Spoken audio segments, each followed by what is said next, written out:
I want to start with something honest.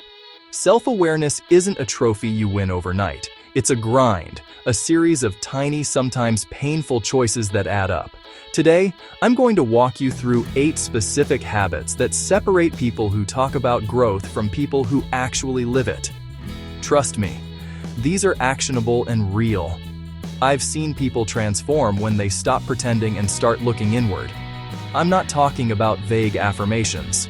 I'm talking about real behaviors that change outcomes. How you manage conflict, how you chase goals, how you treat others, how you treat yourself. If you recognize even half of these in your daily life, you're already ahead of the game. Stick with me for the next 10 minutes. I'll explain each habit. I'll give you concrete ways to practice them immediately. This video is for anyone tired of excuses, ready to level up their self-awareness. Let's get into it. The fastest sign of real self-awareness is the ability to admit you're wrong, fast, and without drama. I used to see people double down, invent excuses, or try to gaslight the situation because their ego couldn't take the hit. When you admit a mistake quickly, you stop wasting energy protecting a false image and redirect it toward fixing the problem. That's huge. It saves time, relationships, and credibility. Admitting mistakes also signals to everyone around you that growth matters more than being right. I've watched teams explode in productivity when leaders say, "I messed up." People relax, start contributing solutions, and real collaboration happens. It's not weakness. It's the most strategic power move you can make as a person and as a leader. So how do you practice this? Start with small things. Own the missed deadline, the forgotten message, the wrong assumption. Say the words, "I was wrong," and follow with, "Here's how I'll fix it." That combination, ownership plus action, turns vulnerability into trust currency. Over time, quick admissions create a feedback loop. People start telling you the truth because they know you'll listen. Mistakes get resolved faster, and your growth accelerates. If you can make saying "I'm sorry" a faster habit than making excuses, congratulations. You've unlocked a core self-awareness skill. Real self-awareness is deliberate. It's scheduled. If you never make time to look inward, external noise will always run the show. I schedule reflections like I schedule meetings because they're that important. 5-minute journal at night, a weekly review on Sunday, a silent 10-minute meditation before work. These sessions act like calibration checks for your life. During these sessions, I ask ruthless questions. What did I do well? Where did I screw up? What emotion drove my decisions? What pattern keeps repeating? The point isn't to narrate a perfect life. It's to collect data about your behavior and turn it into improvement. That data compounds faster than any shortcut. Make your reflections simple and consistent. Use prompts if you need to. Write one line about gratitude, one about a mistake, and one about an action for tomorrow. Or record a voice memo explaining a recent conflict and what you learned. The medium doesn't matter. Consistency does. Your future self will thank you. Start tiny if you have to. 5 minutes daily, 30 minutes weekly. When you treat reflection like work, like cleaning your mental house, you prevent small issues from becoming disasters and you keep your internal compass accurate. Feedback is growth's fuel, but only if you actually ask for it and do something with it. A lot of people fear truthful critique because it stings. I've built channels to get brutal feedback. Friends, team members, random viewers. And guess what? The raw truth is the most valuable thing I can receive.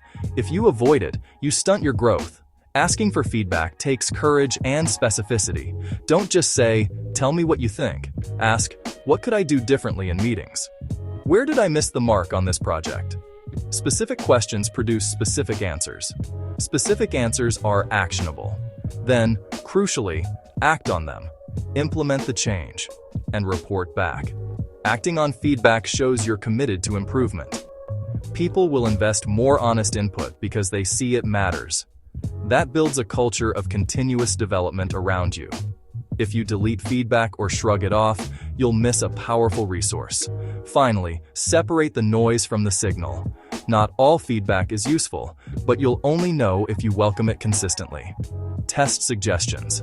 Measure outcomes. Double down on what moves you forward. That's how feedback becomes transformation. Chapter 4. Emotions are not enemies, but unregulated ones derail you fast. Self-aware people know their triggers, the phrases, situations, behaviors, and they prepare responses instead of reacting. I've seen arguments dissolve when someone pauses, names the emotion, and chooses a calm reply. That pause is the superpower of self-awareness. Start by mapping your triggers. What comments set you off? What stressors create anxiety? What interactions lead to avoidance? Write them down with the typical reaction you have.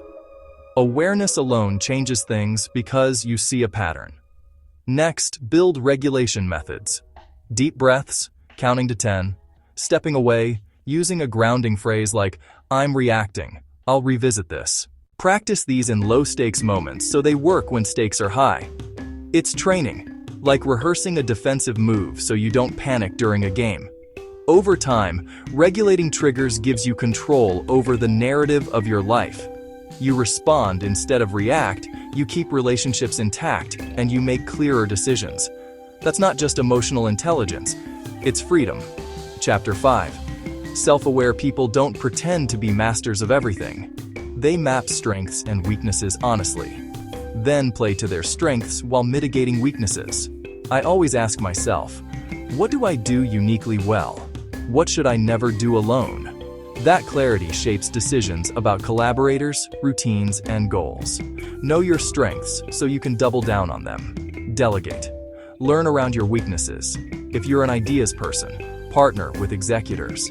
If you're great at finishing projects, protect that time fiercely. The key is allocation. Put energy where returns are highest. Own weaknesses without shame. Create systems to cover them. Templates, mentors, automation, teammates. Don't make it moral, make it design. When you know your limits, you take smarter risks, not reckless ones. That balance is the hallmark of someone who truly understands themselves. Chapter 6. Saying no is one of the clearest proofs of self-awareness. People who are truly aware understand their limits, time, energy, emotional capacity, and protect them with boundaries. It's not selfish, it's intentional. When you respect your limits, others do too. Communicate them clearly. You reduce friction and increase productivity. Learning to say no requires practice and scripts. Use short, firm phrases. I can't take that on right now. I need to pass. Offer alternatives if you want to help without overcommitting. That's how you stay generous without burning out. Chapter 7. Taking responsibility is different from admitting mistakes. It's a commitment to be part of the solution. Blame is escape. Responsibility is power. Ask, how did I contribute? Focus on solutions, not scapegoats. Step up, own next steps, provide a plan. That's leadership. Frame setbacks as learning. Say, here's what I'll change next time.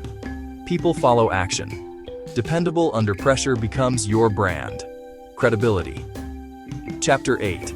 Self-awareness without adaptation is like owning a map you never use. Take lessons and change how you act next time.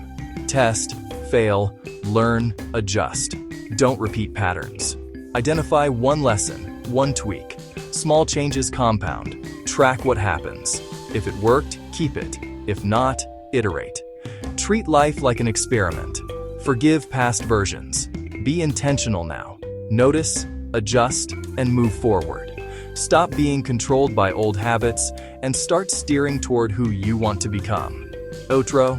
If you practice these 8 habits, admitting mistakes, scheduling reflection, seeking feedback, regulating emotions, knowing strengths and weaknesses, setting boundaries, taking responsibility, adapting, you aren't just more self-aware, more effective, calmer, more trustworthy. None of these are flashy, but together they compound into a life that works. Start with 1. Pick the habit that scares you. Do it for 30 days. Track it. Reflect on it. Share your wins. The goal isn't perfection, it's steady, honest progress. That's the real metric of self-awareness. Continuous recalibration toward a better you. Thanks for sticking with me. If this helped, try practicing one of these today. Comment below which one you chose. I'll be reading and responding. Let's build a community that actually grows. See you in the next one.